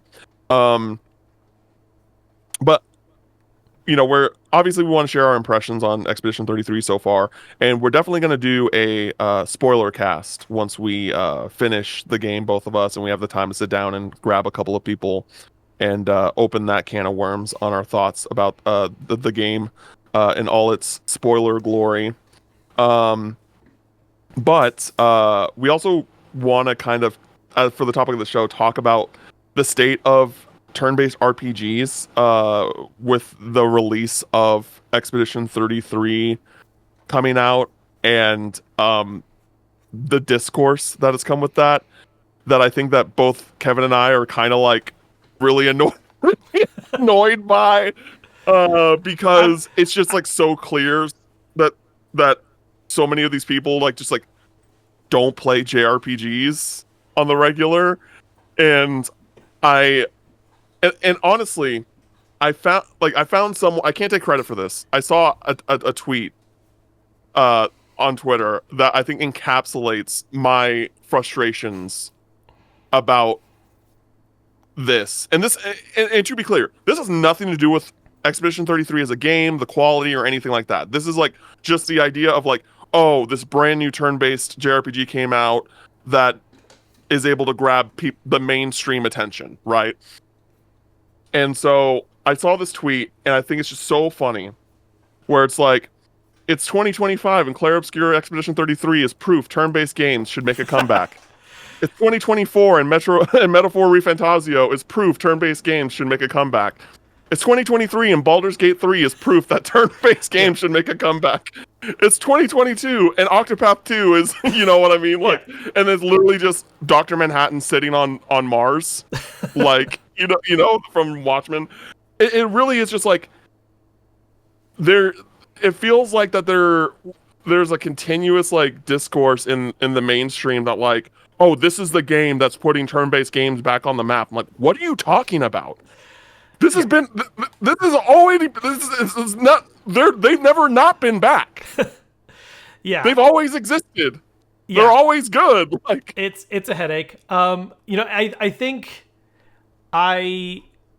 first off, it's not even this discourse. Discourse in general just causes my eyes to always roll back to the back of my head because it's like 9 times out of 10, most things that turn into like online internet discourse are things that you could actually have an interesting, good conversation about with someone. But because of the way social media works, all it turns into is like an eternal dunk fest and bad headlines. And it makes my head hurt. In the case of this one, I can see a little bit more why it's happening this time than the past times. Primarily because of the exact form this turn-based RPG takes, right? Because this is something that you and I have even talked about a little bit on this podcast, is like, this feels like a cool return to form, not for turn-based in general, but for having like this visual style turn-based RPG, right? Like, because if the argument is just simply, oh man, like this proves turn-based is viable, yeah, no shit, it has been for multiple big releases. Baldur's Gate 3, which is a very different type of turn-based RPG, very not really the same thing as Metaphor or this. But if you're just talking about turn-based as a concept in general, because the idea of having to hit a button command and see a character do a thing instead of having active real-time stuff all the time bothers you, fine, whatever. But yeah, like it's a bizarre thing to keep saying, this proves turn-based. I think in the case of Expedition 33, the reason why the simple headline doesn't really do the actual thought process justice, which is this proves, like, look, at the end of the day, what this really means is it's people finding another way to vague subtweet Square Enix and Final Fantasy, right? Like, it's one big roundabout way of saying, like, see, this is why Final Fantasy should be turn-based still. That's really what people are actually trying to get at, ultimately. It's just another push to be like, look, see, you can do this visual style, and these guys are nobodies that came out of nowhere with a cool Lost Odyssey-esque turn-based RPG, and it's doing incredibly well. Why did 16 have to be Devil May Cry? That's really where they're ultimately trying to get to, I think, every time I see this debate come up. Because, yeah, turn-based hasn't gone anywhere. It's just not happening in, like, the big franchise IPs that I think people classically associate it with and are eternally frustrated that it's not going back. Yeah, and I see it in a way where like that's frustrating as well, that I feel like that if a non-new IP that had like a more traditional Japanese like art style that presented itself and played in a very similar way as Expedition 33, people would dismiss it. Like a lot of the people that are like, oh, this normally doesn't work for me, but this is really working for me. I think that it's frustrating because just like there are like so many good games that like it's I guess it's a little frustrating that like that it's just the parry and the counter and like that the real time mechanics of it all is like the thing that completely is able to break down the barrier of playing a turn-based JRPG or like turn-based RPG for you. Or because like it's just there's so many games that you could play. It just feels like one of those games where people are like shocked that there's that like a turn-based RPG can like tell such an incredible story. So I'm like, what are you talking about, dude? Like most of the best video game stories are from JRPGs. There's Like, a reason it's so what do you expensive to buy the old mean? ones because, yeah, like that's why you still want to play it. Yeah, it's just a thing where I, the Final Fantasy thing is definitely like a whole like subsect and like definitely a part of this conversation for sure. Yeah, And that was kind of like what I remember we were talking about like I don't remember when it was. We were talking about Final Fantasy and like what if they see the success of Expedition 33 and they're like, let's do something like this for Final Fantasy 17, like, you know? But I think that there's just like this mainstream, I don't know if it's like, if I want to say it's like ignorance or if it's just like just a level of like just outright dismissal of like, y'all, there's like so many good turn-based RPGs, and I feel like we're regurgitating the same talking points whenever one comes out as if like they're not a regular thing that happens yeah. every Well, year. Like, I think of it. A lot of it too is rooted in the schism of like what it means to be a JRPG and fandom versus wider opinion on that. Because like this was a huge sticking point a couple of years back when Yoshida brought up the whole concept about how or sure. Yoshida brought up the whole concept of how like JRPG in Japan was actually kind of considered a slur. Like it was considered a bad thing because all they ever saw was like negative criticisms of JRPGs from Western audiences. Whereas over here, if you were into JRPGs, like you loved that term, right? Like it was an endearment thing of like, oh, I specifically like JRPGs. Like RPGs in general are fine, sure, great. Like I can definitely play some other stuff too, but like what I want is Final Fantasy, Dragon Quest, Shin Megami Tensei. There was a love of that term, and so there was this really weird debate that happened after those comments were made because people were like, what? No, why would anyone take it as like a negative? And it's because there was a lot of that other discourse that used it like a negative term. And I think a lot of that still kind of exists. And some of it does come down to, I think, not only the real time aspects being included in this game, but also the art style. We talk about missing having this visual style in JRPGs. And I would like to see more stuff like this too. But I also think there are Sure. people who 100% dismiss current or more recent JRPGs because, oh, well, I don't like anime.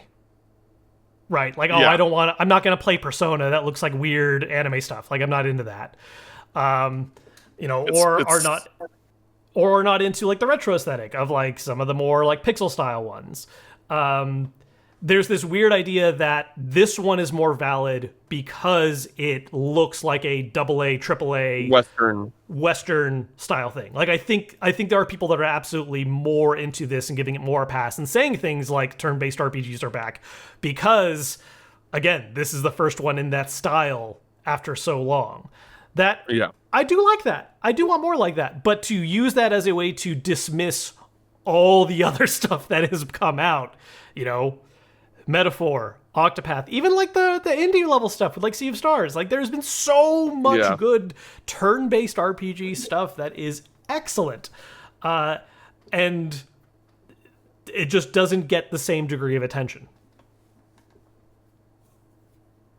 Yeah. It's really frustrating. And if you want to at this point, if we want to dig deep more into that Final Fantasy aspect of it too, because like there has been like discussions about there was like these old like articles that have come up of like, oh, like this person, this dev or something like that said like, oh, Final Fantasy 13 is not an RPG, and like those kind of like talking points where um because like it doesn't have like these, it doesn't like check these specific boxes, that it doesn't fit what people like want from Final Fantasy or from a turn-based RPG or a non-turn-based RPG. So yeah.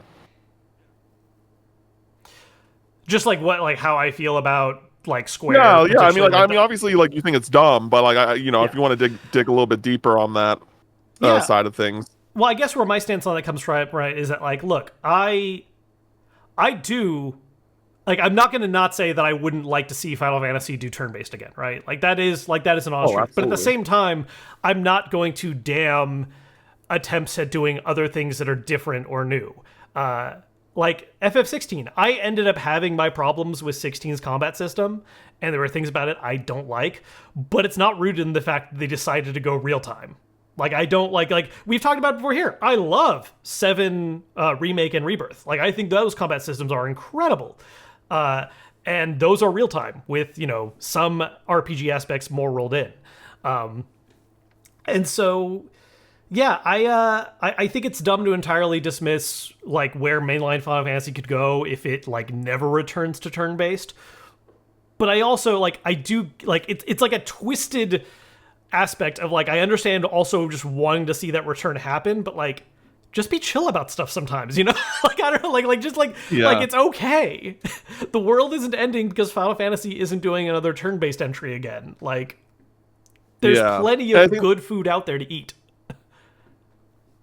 Yeah, and I think the thing that's interesting about a lot of the people that aren't into turn-based RPGs, and but then like every now and then there's one that comes that sticks with them. It's like and in this instance, it's because there's like real-time elements, right? Like I think that's like the big thing is the real-time element aspect. Because it's two things. One is like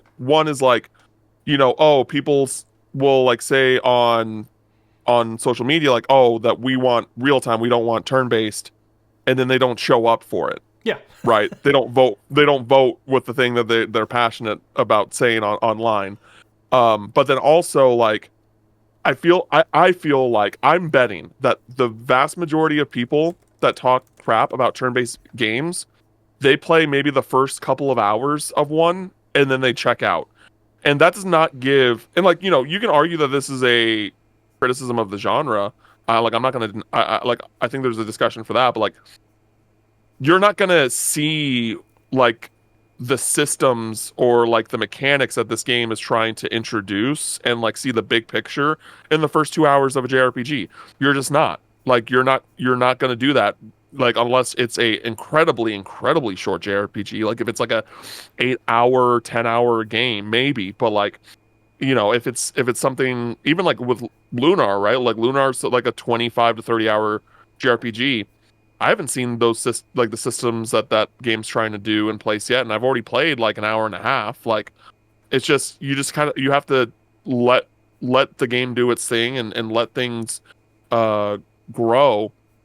And if part of that is just like, oh, it's the time investment, that's fine, that's different. But like I just don't, I just feel like that a lot of the turn-based criticisms they just come across as bad faith to me. And they just feel, I would just like love to know like when was the last time you played a turn-based RPG, no real-time elements, and how much time did you actually put into that game before you said like no to it? Because like yeah, you can say that like, oh, it's just like searching through menus and going through menus and choosing to fight or like use magic or whatever, but there are like these JRPGs have different mechanics because they need to have different mechanics to stand out. So there's obviously like elements that you're just like either ignoring or you did not like give them the time to build upon to see through. Like I even on this podcast I said like, oh yeah, like the stain thing in Expedition 33 isn't really grabbing me, but I'm also just like maybe I just don't have, there hasn't been enough time yet. Maybe I just need to like wait and see if this changes as it goes through, because that's how turn-based RPGs work. And I feel like even with like Baldur's Gate 3, like you could gain that sense of progression, there, even though it's not a traditional, it's more of a CRPG with turn-based combat. Like it's not a traditional like JRPG in that sense. Like it still paints the same picture, and I think that I just wish that we kind of stopped with these same like talking points on turn-based RPGs, because time and time again they're coming out and like to varying success, and so I don't think the turn-based aspects of it are the issue. I think it is more of the person that's playing the game, and like whether it be how much time they're willing to commit to said game, or um how much like of what they're saying is actually in good faith, that is really the problem here. Yeah. I mean, I also think it's symptomatic of, what I was saying earlier about discourse in general, is that like Yeah. a lot of the ways that we have conversations now on the internet are just doomed. Like, it's just like there's no great platform, I think, for like actual proper discussion about this kind of stuff, because Yeah. inevitably you're going to get either a bad faith person gets in the mix, or even multiple people who are completely in good faith. They just don't have a good way of actually talking about this stuff, because so much of how popular social media is engineered, it rewards dunks, it rewards awkward conversations and short thoughts, and like not being able to actually like eloquently state a point. I think there are multiple times where we've had discourse and arguments between people on social media that if they actually sat down in a room in person and talked, would probably find out that they actually agree for the most part, but there's just some specific thing that's like the differentiation, right? Like, it's just, I feel very much that this whole debate is just symptomatic of like a greater issue of how do we talk about games, and how are we able to talk about it outside of like, it's awesome when we have events come up where we get to all be around in person and we can have actual good conversations, over a drink or something. That is not how a lot of these things are being handled. You're getting, you're getting bad takes from people that just like having a megaphone on the internet, mixed in with other people trying to have a conversation but don't know how to actually engage, dealing with like bad faith people in the mix. You don't have the tools to do it even in the first place if you wanted to, because of like character limits and other situations like that. It's just a whole one gigantic headache that I am eternally frustrated and saddened by. Yeah. And this applies to like basically all video game discourse. I just feel like, just, speaking for myself, and I think you are on a similar page, that like with turn-based RPGs in particular, and to a greater, or like into a bigger umbrella of JRPGs, there's always this kind of like there's always this kind of like ink blot of sorts with the genre. Sure. This idea that like JRPGs are its own, they're put in it, we're put into a respective box. Sure. And it's just like, yeah, the JRPG guys are over there doing their thing. And it's just like, yeah, but if you come into this box that you set up for us, you're going to get you're probably going to find your new favorite, or like one of your new favorite games of all time. Yeah. Like, you really are. It's like the recurring conversation we've had of like, JRPGs at award shows. There are going to be those specific breakout hits every now and then, but like, generally speaking, in most award categories, even if it somehow gets nominated, a JRPG one is just never going to get its due time, right? Like even when it comes to things like score, like there are so many times where it's like, have you heard the score to this game? Like, how is this not the thing sweeping right now? And you see who wins instead, and you're like, yeah, like that score. I'm not going to say that was a bad score, but like, really? Like, that's what's going to win over? And like, I think that's just an eternal thing, because always, it's not just being in the box, but it is a very specific audience that is just size-wise not quite the same. It's dedicated, and there's a lot of love for it, and there are like subsections within it as well. But it's always kind of felt like it's been put to the side a bit more compared to a lot of other genres that have greater mass appeal.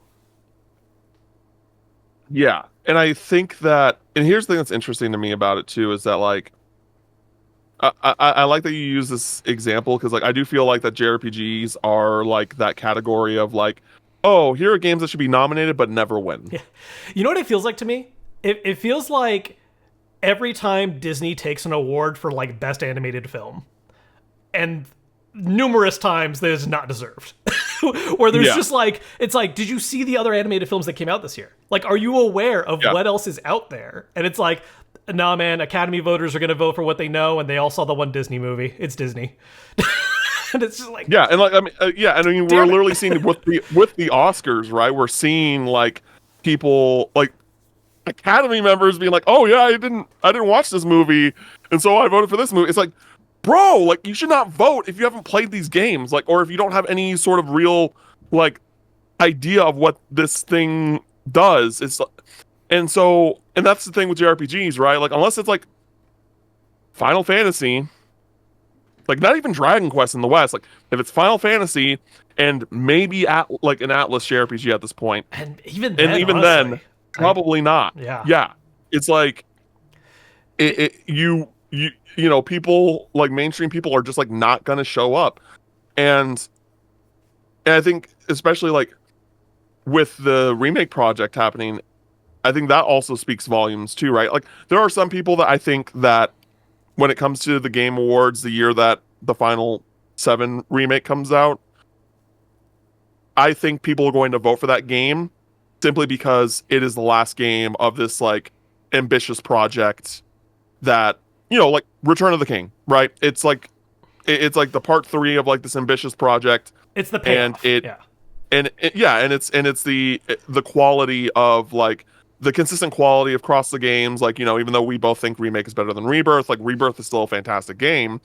And we expect the same for the last entry.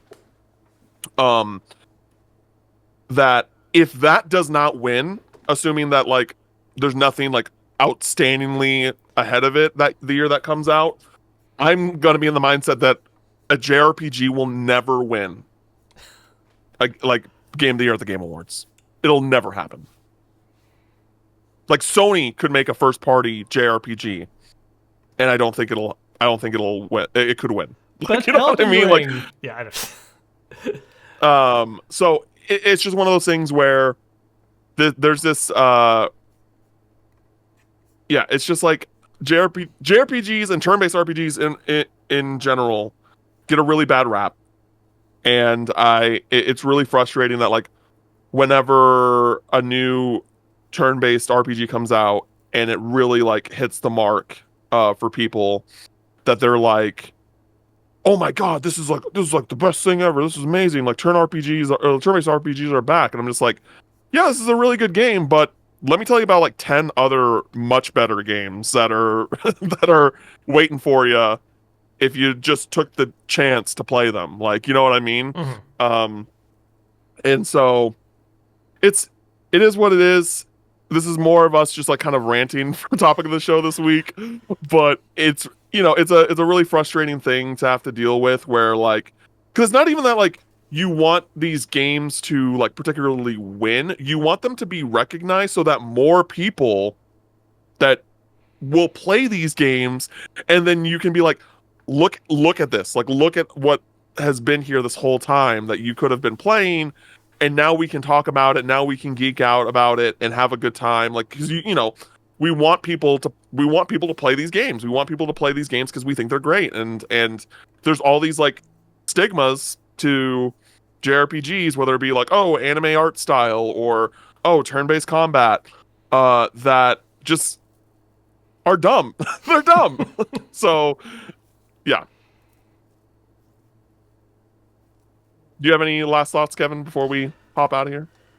No, I think that'll about do it. I mean, look, this is obviously something we could rant about endlessly. Yes. There are so many more examples, but I think we got the main stuff out as far as just how tiring this cycle can be, how we've seen it happen time and time again, and I am very curious where I'm going to end up on. Like, I'm really enjoying it, and I'm curious where I'll end up on it as far as like, you know, will it be my game of the year? Will it be my game of the decade? The way some people are talking it up, I'm really enjoying my time so far, and I think the main thing I would want to take away with that is just that it's awesome if this game gets the flowers it deserves and it is the hit that it is talked up to be. But at the same time, like, don't use this as a... It's like the thing that happened with Baldur's Gate 3, where people started being like, see, that's how you make an RPG. Why is everyone else doing bad? And it's like, no, like, there's still other good stuff out here. Hold on. Wait. RPGs can be made in different ways and still be really fucking good. Yeah, it's just it is the hot take cycle that we are just forever trapped in with how the internet works. Yep. and it makes me sad. Alrighty, everybody. We are heading out for this week. You can follow me at CamFinalMix on your social platforms of choice. You can follow Kevin at Kevin Kenson. Uh, we will have one more episode next week, and then I'll be gone for PAX East in between episodes. So I might have some things to talk about in a couple of weeks about what I see at PAX East, and then yeah, and then we got SGF geared up. Both me and Kevin are confirmed to be going for that. So we got some things already planned in the works on what we want to do for coverage for y'all, and we're really excited about it. And yeah, so thank you everybody for listening this week. I'm Cam, that's Kevin, and we'll catch you later. Later.